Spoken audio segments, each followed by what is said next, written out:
The Air Jordan 4 is the most hyped up Jordan brand silhouette of 2023 by far. And although this year we haven't gotten a lot of Jordan 4 releases, the releases that we have gotten have been really solid. So in today's video, I'm counting down the best of the best, the top 5 Jordan 4s of 2023. Well, I guess it's not even the best of the best, it's all of the Jordan 4s that have released in 2023. But before we dive into that, I want to tell you guys about this giveaway that the Unboxed app is running. Now, if you don't know about the Unboxed app is an app that I'm a part owner of, and it allows you to track your sneaker wears, categorize your sneakers, trade your sneakers, do all sorts of great stuff in one app. And starting November 10th, the Unboxed app is running a giveaway where you can win sneakers, pairs of Apothecary socks, some of Unbreakable Kicks' merch, all for wearing your sneakers. All you need to do is take a screenshot of your weekly sneaker rotation in the Unboxed app every week, post it on social media, and tag at the Unboxed app, #UnboxedKicks. And not only does this give you a chance to win some pretty cool stuff, but it also allows you to show off your sneaker collection to the world. And for Android users, because the app isn't out just yet, just take a picture of your actual sneaker rotation and use the same hashtags and tags and you're good to go. Also, if you haven't yet and you want to check out the Unboxed app, I've made sure to leave a link to it in the top of the description below. But hey, with all that being said, let's dive right into the list with the honorable mention. And that shoe is the Air Jordan 4 Craft Photon Dust. So the Craft 4s are a new take on an already incredibly popular silhouette, the Air Jordan 4. Essentially what Jordan Brand is trying to do here is elevate the overall look of the sneaker by adding more premium materials. However, the way that they're doing this might be a little bit different than you would expect. So on this first colorway of the Craft Air Jordan 4s, the Photon Dust colorway,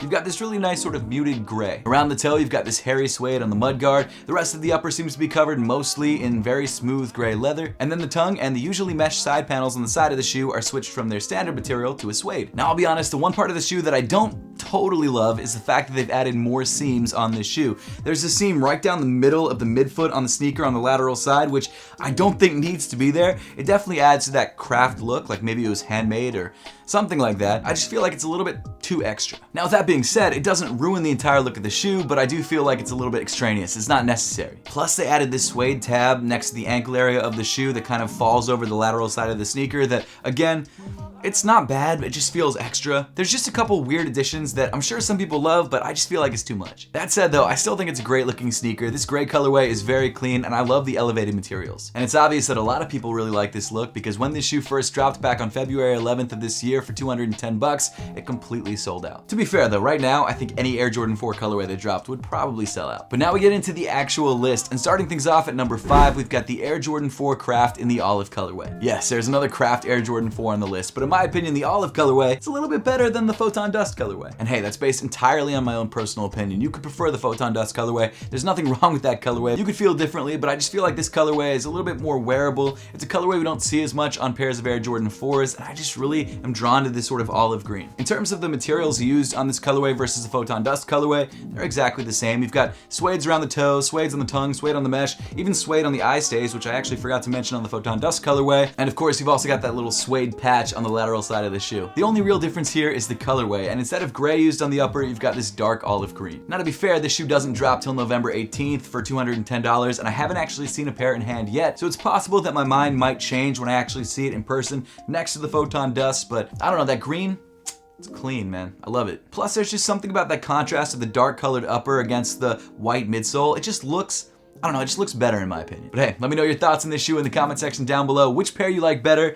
I'd love to know what you guys think. Next up at number 4 is the women's Air Jordan 4 Seafoam. This shoe is very clean and the colors are right up my alley. I love the way the sneaker looks. Most of the upper of this shoe is covered in white leather, accented by black on the midsole and on the wings, but the detail that really sets this shoe apart is a seafoam green on the outsole, on the lace eyelets, and around the ankle area. It's essentially fire red color blocking with green instead of red, and whenever Jordan Brand does this with a simpler one of their silhouettes or colorways, like the Air Jordan 1 for example, when you've got a pair that replaces the red in the Chicago colorway with a different color that's just as clean, it makes the shoe look amazing. Jordan Brand didn't do too much on this colorway. They didn't change more than they had to. They changed the accent color and that was it, and it really makes the sneaker pop. It's like if it ain't broke, don't fix it. And with this shoe, they didn't fix it. Now, the one downside to this shoe, at least for me, is that this shoe only released in women's sizing, and while yes, I can wear the shoe myself, people with larger feet, like maybe size 11 feet, can't get a pair, which really sucks. I don't know why Jordan Brand doesn't release their really popular colorways in all sizes. Like, give us everything, every time. I just don't understand why, but they don't. So I guess to increase exclusivity, I'm not sure, but either way,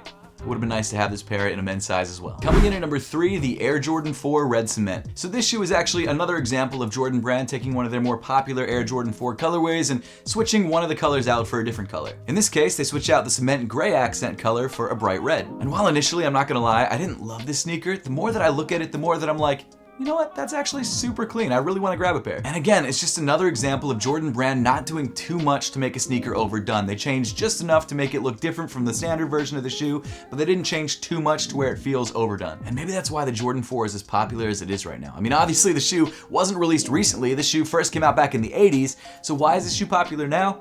I don't know, maybe it's the fact that Jordan Brand isn't oversaturating the market with them. Maybe it's because the colorways that they're dropping are clean.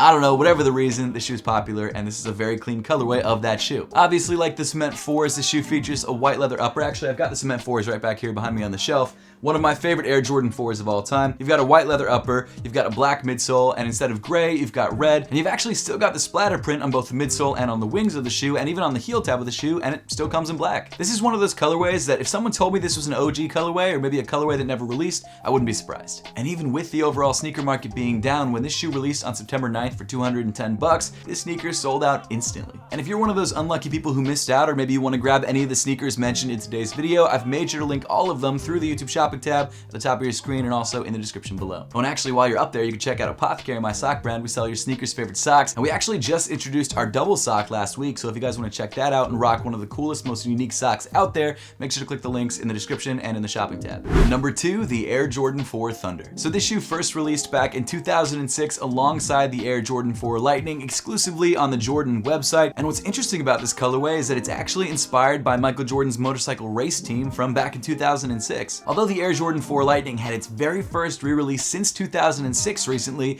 the Air Jordan 4 Thunder is actually released a couple other times. And because of that, I guess it's fair to say that this shoe is the less hyped of the two that released back in 2006, although in my opinion, it's by far the most wearable. This shoe features a black nubuck upper paired with black hits on the midsole and on the outsole. And of course, the accent color on this shoe is a bright yellow, which you can find on the tips of the wings, the midsole, and underneath the netting. And it really does give the Jordan 4 a very unique look, and we've actually seen Jordan Brand riff off of this color blocking last year with the Red Thunders, which I gotta say, don't look bad, but they don't look anywhere as good as this. Also, I kinda have a gripe about the name. Thunder doesn't have a color, Lightning has a color, so I don't know, Thunder, it's Storm, I don't know.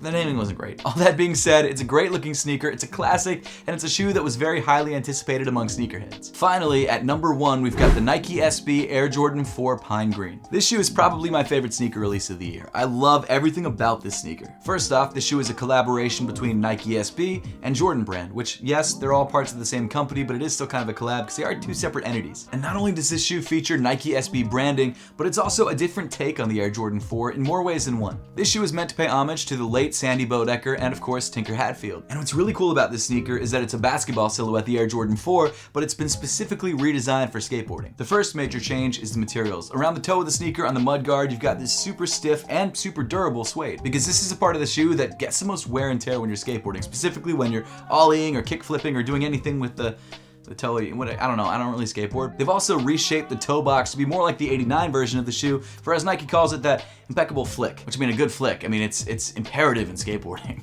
I don't know what I'm talking about. Not only that, they've also changed all the hard plastic areas on the shoe, like the wings and the heel tab, to a much more flexible rubbery plastic that should last longer while skateboarding. It's not gonna like break off during a kick flip or something like that if it gets caught on something. It's not gonna break over time. It should stay very flexible and look good for years to come. But the biggest change, in my opinion, is one that you can't actually see, and that's the removal of the air unit in the forefoot of the sneaker. Obviously, you still have the air unit in the heel of the shoe because you can see it, but they removed the air unit in the forefoot of the shoe for more board feel. And for whatever reason, that makes this shoe so much more comfortable. I don't know why. You'd think that adding an air unit would make it more comfortable, but removing it actually made this shoe feel incredible on foot. And for me personally, I love the colorway of the shoe. I love the white used on the upper. I love the greens that they use. You don't get a lot of like forest greens on Air Jordan 4s, and the gum hits on the toe and on the heel of the shoe just make it just pop, in my opinion. It's a beautiful looking sneaker. So pairing the performance improvements of the sneaker to the colorway just make this the best sneaker release of the year. And while yes, I'm probably a little blinded by the hype, especially because of the Nike SB logo on the heel, I definitely think it's my favorite sneaker release of 2023 and also the best Air Jordan 4 to release this year. But hey, that pretty much wraps up my list for today. I'd love to know your thoughts on this list in the comment section down below. With all that being said, thank you all so much for watching, and I will see you all in the next one.